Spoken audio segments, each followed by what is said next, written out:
questions for Novak, please?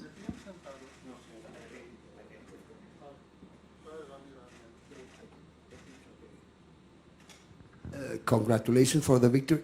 It was quite hot there. You noticed that? You control quite well, in any case, the game of Taylor. I didn't think it was really hot. I mean, it was a really pleasant temperature. Nice day to play tennis. You know, center court is played differently from other courts for sure. I mean, practice courts are quicker and you know, ball travels faster through the air. I feel like on the practice courts rather than the center court. So for my game style, it's actually quite suitable to play on the center. I like it. It's easier to say to return the ball, and I thought my serve was very efficient today. I had over 70% of first serves in. I think 7 aces. And if you serve well in these kind of conditions, it's a big advantage over your opponent. Obviously, I've played against the guy who serves well and plays really quick. But the beginning of the match was kind of close, and then I think 3-all when I managed to make the break and save a break point in the next game. I thought that was a turnaround, a turning point in the match.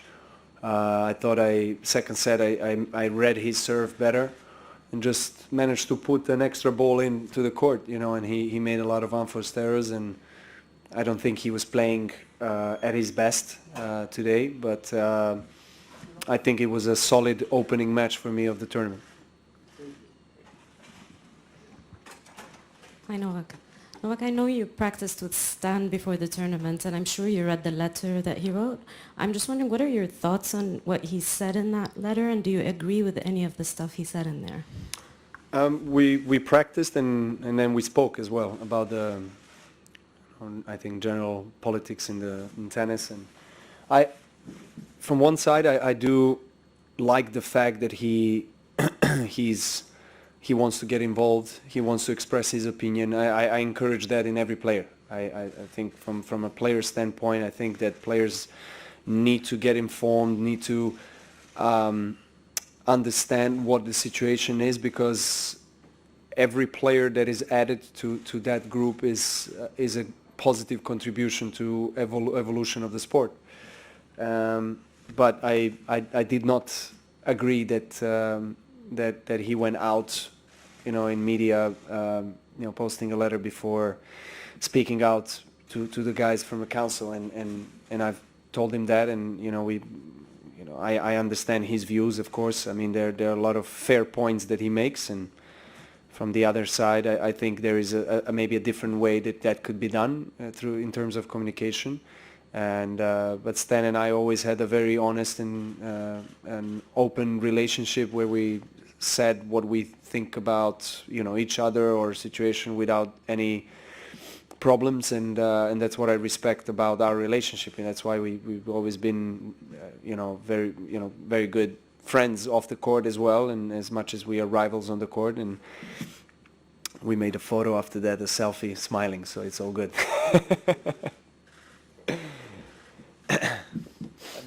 One part of that letter was, he used the phrase that silence is complicity, and I think a lot of people from outside of the sport have really kind of looked into this story and be like, why is no one from tennis making a big stand? Why are there no statements? Why has it got to the stage where a week later Gimelstob is stepping down rather than someone saying, well, no, you've been convicted of this is a high profile role and you need to act better than that? You know, do you agree with that notion that silence is complicity, and that maybe a better stance should have been taken, or at least a stance sooner? No, not in this particular situation, because I've been involved, so to say, in the whole process. I understand what is going on behind the stage and behind the curtains, and so, you know, there's just a lack of information, and I think that that can be dangerous at times, and in a way that, you know, people make stands and statements and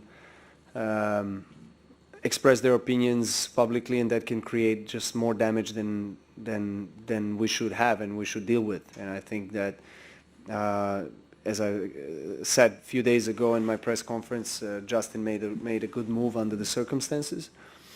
But I feel like there has been so much speculations that has taken this story to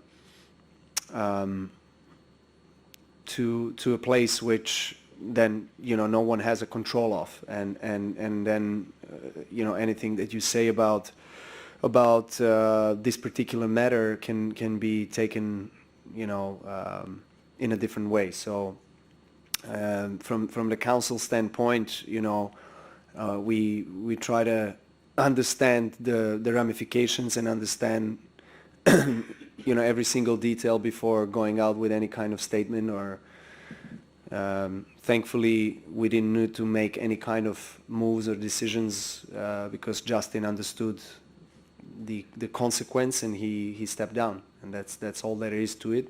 Right now we have I think 10-15 candidates for his replacement, and actually today was a closing deadline for 5 candidates, and that will present in Rome, and then we will have a new player board representative for Americas very soon.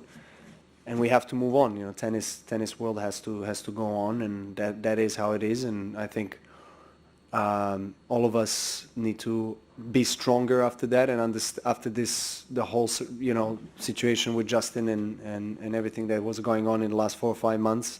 There's been a lot of pressure on the council, and just a lot of maybe people stepping out in the media and just speculating and expressing their opinions without really checking first with us. And that's a part which I personally don't like. I just feel like that's where things get out of hand, and that's all there is to it. Hi Novak, congratulations for the victory.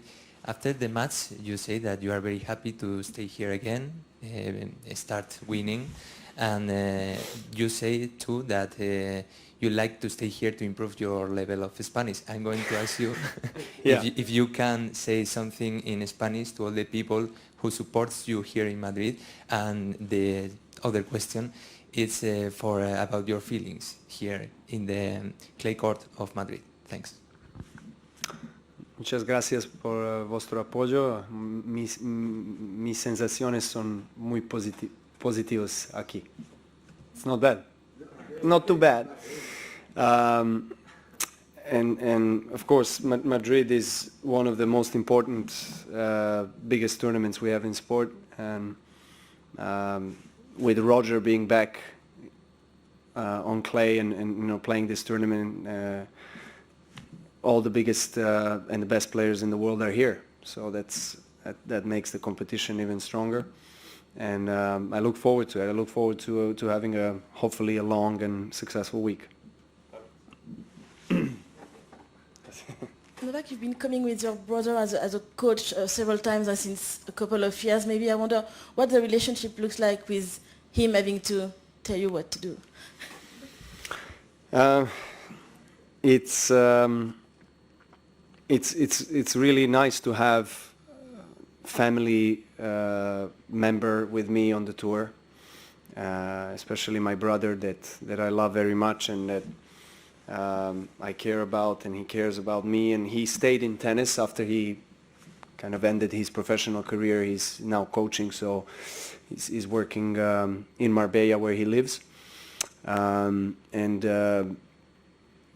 When I reunited with Marian, obviously, Marian spent quite a few weeks with me from April to end of last year, and he was committed, but also he has family, and it's hard for him to travel full time.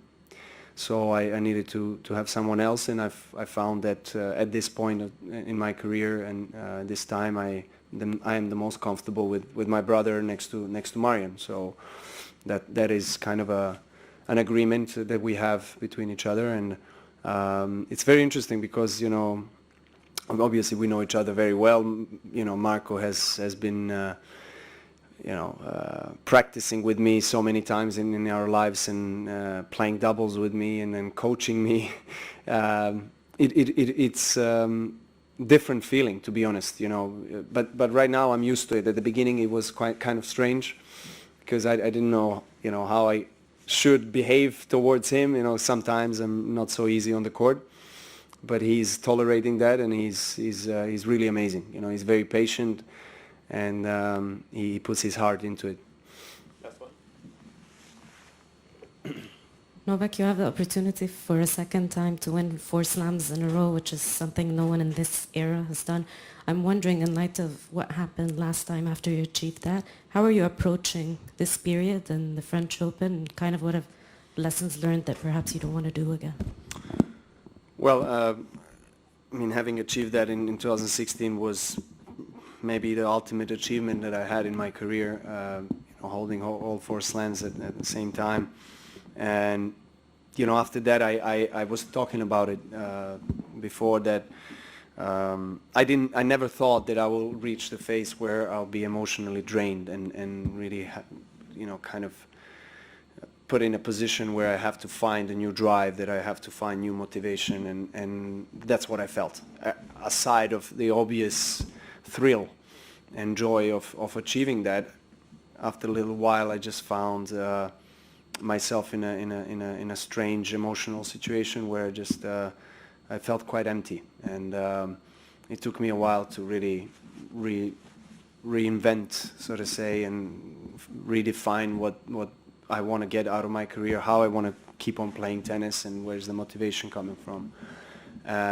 So that was one of the biggest turning points in my life and in my career, to be honest. And when I look back at it right now, I'm grateful, because at the time it wasn't easy, of course, but because I was reluctant, as we all are, to change sometimes, but it had to be done in order for me to evolve and just keep on growing. And, you know, right now it's quite phenomenal. I'm in the same position again to if I would win a French Open, to achieve this historic achievement again. I think I'm approaching it with more experience now. I'm approaching it with less additional pressure. I say additional because the pressure is already there. I mean, it's normal in a way, but I had additional pressure from my side because of anticipation, you know, to win Roland Garros in 2015 and 16. So it's in God's hands, you know. If it happens, I think I will be dealing with it definitely much differently than I have 3 years ago. But there's still a long way to it. I have Madrid and Rome. They're big tournaments, and I need to up my game on clay for sure if I want to get a chance to win Roland Garros. Thank you. Thank you.